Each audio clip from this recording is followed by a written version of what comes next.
Listen carefully. In 1976, Richard Nixon admitted his role in Watergate. He thought honesty would redeem him. Instead, it destroyed him permanently. The moment those words left his mouth, every enemy circled like wolves on wounded prey. Someone understood something 5 centuries ago that still governs every boardroom, every political arena, every social hierarchy today. Being right is irrelevant. Appearing right is everything. The instant you admit fault, you hand your enemies a loaded weapon and beg them to pull the trigger. This is not about morality. This is about survival. You have been programmed since childhood to believe that admitting mistakes demonstrates strength. They told you it shows character, builds trust, makes you authentic. This is perhaps the most dangerous lie ever sold to ambitious people. Every time you confess error, you are not building bridges. You are excavating your own grave. Watch what happens in any organization when someone says, "I was wrong." The power structure immediately recalibrates. That person drops in the hierarchy. Others smell blood. The admission becomes permanent evidence, referenced in every future conflict, every performance review, every moment when credibility matters. Your honesty becomes a weapon in someone else's arsenal. Think about the last time you apologized at work. You thought it would resolve the situation, demonstrate maturity, move everyone forward. What actually happened? The person accepted your apology, then used that admission against you 3 months later or 6 months later, or they never forgot it and it colored every interaction afterward. You gave them power over you, and power once transferred is almost impossible to reclaim. This is the trap someone warned about. The moment you validate someone else's accusation by admitting fault, you have confirmed their frame of reality. You have entered their narrative as the guilty party. And in power dynamics, the narrative is everything. Consider every leader you respect, the ones who maintained authority through crisis. Did they apologize? Did they admit fundamental errors? Or did they reframe, redirect, and control the story? Steve Jobs never apologized for the iPhone 4 antenna problem. He told people they were holding it wrong. Absurd, perhaps, but he maintained frame. He kept power. The moment a leader admits wrongdoing without strategic purpose, the vultures descend, boards lose confidence, competitors attack, the media smells weakness and amplifies it into catastrophe. Someone observed this pattern throughout Renaissance Italy. Princes who confessed mistakes to appear humble found themselves deposed by those who showed no such vulnerability. The psychology is primal. Humans are tribal animals with hierarchies coded into our neurology.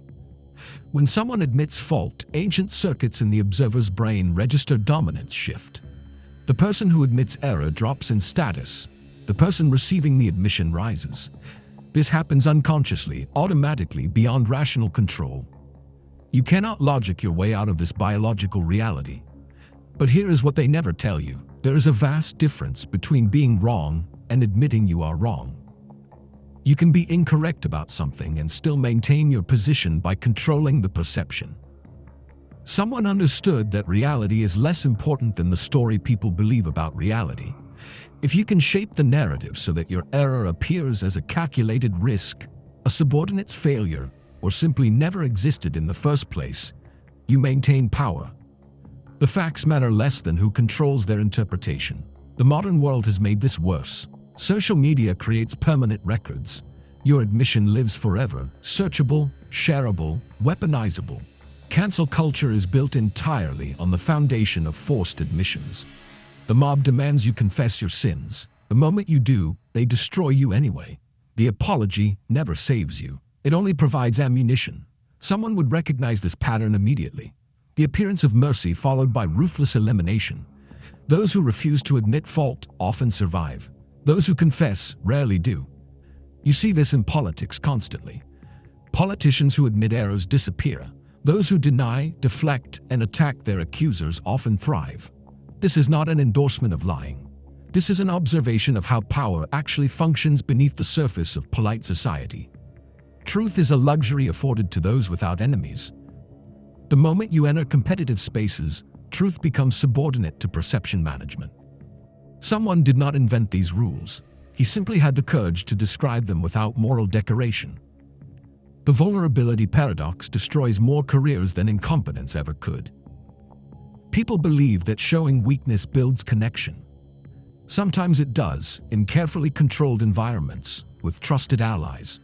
But in competitive hierarchies, vulnerability is blood in the water. Your competitors are not your therapists. Your colleagues are not your friends. They are players in the same game, and most of them would sacrifice you to advance their position without hesitation. When you admit you are wrong, you are not building trust. You are providing them with leverage they will use when it benefits them most. Have you ever watched someone apologize in a meeting, only to see others pile on? The admission does not satisfy the group. It energizes them. It signals that this person can be pushed further, dominated more completely.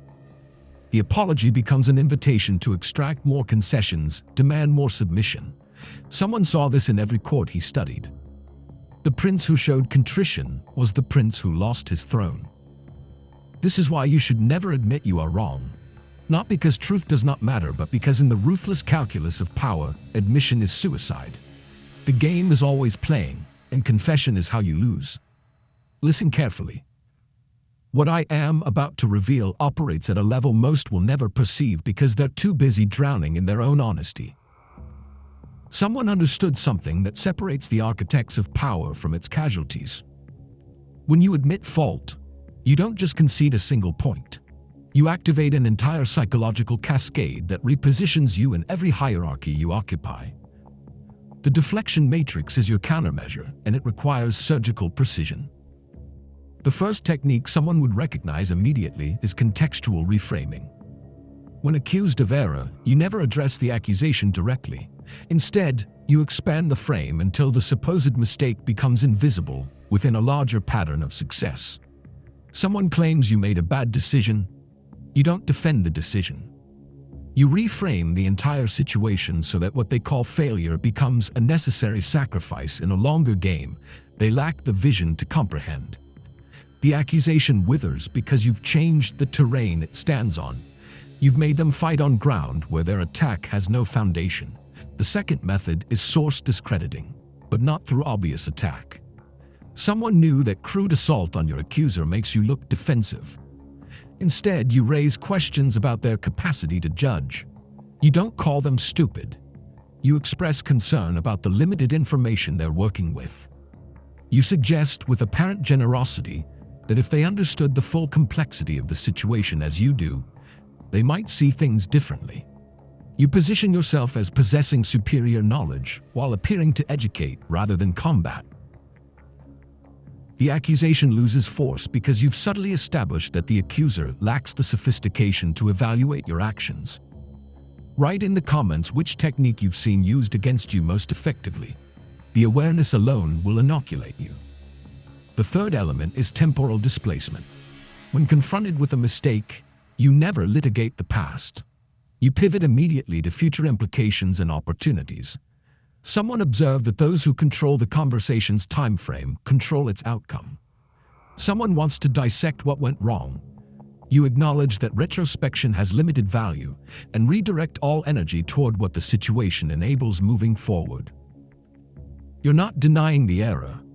You're making it irrelevant by making the future more compelling than the past. The psychological effect is profound because humans are wired to prioritize immediate threats and opportunities over historical accuracy. The fourth technique is collaborative diffusion. This is perhaps the most sophisticated because it appears to embrace accountability while actually dissolving it. You expand ownership of the situation to include everyone in the system. The mistake wasn't yours alone, but a collective miscalculation. A systemic issue, a shared learning opportunity. Someone would appreciate the elegance here. You seem mature and team-oriented, while ensuring that no concentrated blame can attach to you. The error becomes atmospheric, something that happened to the group rather than something you did. Your accusers find themselves implicated in the very thing they're attacking you for. The fifth method is preemptive narrative control, and it requires you to move before accusations fully form. Someone emphasized that the prince who acts first dictates the terms of engagement. When you sense criticism emerging, you address the situation on your terms before others can frame it on theirs. You don't admit wrongdoing. You present the situation as a calculated risk that produced valuable intelligence, or as a necessary test of a hypothesis, or as a deliberate provocation that revealed important information about other players. By speaking first, you embed your interpretation into everyone's understanding before competing narratives can take root. Now we enter deeper territory. Strategic ambiguity is not mere vagueness. It's the calculated maintenance of interpretive flexibility. Someone recognized that the leader who commits too precisely to any position creates vulnerabilities at every point of commitment. When you speak with strategic ambiguity, you never quite say enough for others to pin you down, yet you say enough to seem substantive. Your statements contain multiple possible meanings. Later, when circumstances evolve, you can claim you always meant the interpretation that now appears prescient. You are never wrong because you never fully committed to being anything specific. This isn't dishonesty. It's operational superiority in an environment where certainty is a liability. The counter-offensive tactic someone would most admire is the one that transforms defense into attack, without the transition being visible. Someone accuses you of error. You don't defend. You express surprise at their accusation and concern about what might be motivating it. You wonder aloud whether their unusual focus on this minor issue might indicate they're trying to distract from something in their own domain. You ask questions that make them defend their motives for attacking you. Within moments, they're no longer prosecuting your mistake. They're justifying their decision to raise it. The entire power dynamic has inverted, and most observers won't even notice how it happened. You've made the accuser into the accused. Building a perception fortress means constructing a narrative architecture around yourself that makes accusations slide off before they can penetrate. Someone understood that reputation isn't built through single acts but through accumulated patterns that become your identity. You establish yourself as someone who operates at a level others struggle to comprehend. You're strategic where others are tactical. You're playing long games while they're focused on immediate wins. You cultivate an aura of depth that makes surface-level criticism seem unsophisticated. When someone accuses you of a mistake, the accusation itself seems to confirm their inability to grasp your actual operating level. Your fortress isn't built from walls but from the assumption of your superiority that you've embedded in every interaction. There exists an exception clause, and someone would insist you understand it with precision. Strategic admission can be weaponized, but only under specific conditions. First, the admission must concern something trivial that everyone already knows or suspects. Second, the admission must position you as refreshingly honest, in contrast to others who would deny the obvious. Third, the admission must serve as camouflage for larger things you're concealing. You admit the small lie to make the big lie invisible. You confess the minor mistake to establish credibility that protects the major operation. This is advanced territory. Most people who attempt strategic admission lack the calibration to execute it without genuine damage. The exception is rare, because the conditions that make it viable are rare. The dark psychology integration operates at levels your conscious mind barely touches. When you admit fault, you're not just changing what others think about you. You're triggering ancient mammalian hierarchies that determine who submits and who dominates. Admission activates neural patterns associated with defeat. The person who witnesses your admission experiences a neurochemical cascade that reinforces their dominance over you. This happens whether they're conscious of it or not. Someone didn't have neuroscience, but he observed the behavioral outcomes with perfect clarity. The prince who shows weakness gets treated as weak, regardless of what anyone consciously believes about fairness or truth. The exploitation of your admission happens automatically, driven by systems older than language. Others will use your confessions against you through mechanisms you won't see operating. They'll reference your past admission as evidence of pattern when you face future accusations. They'll lower their estimation of your competence in domains entirely unrelated to what you admitted. They'll feel emboldened to challenge you more aggressively because you've demonstrated you can be made to yield. The damage spreads through social networks as others hear that you admitted fault, even if they don't know the details. Your status degrades across multiple hierarchies simultaneously. This is why someone's principle isn't about pride or stubbornness. It's about understanding that admission triggers cascading status loss that far exceeds the specific error you're confessing to. You now understand what most never will. Power isn't about truth. It's about control of perception, narrative, and the psychological frameworks through which others interpret reality. The masses confess their way to irrelevance because they've been conditioned to believe that honesty is virtue regardless of consequence, but you've seen through that comfortable delusion. By mastering these principles, you've elevated beyond those who mistake the game for something noble.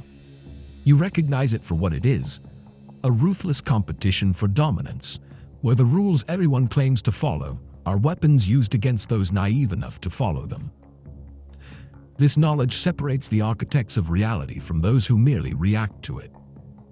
You're no longer playing their game.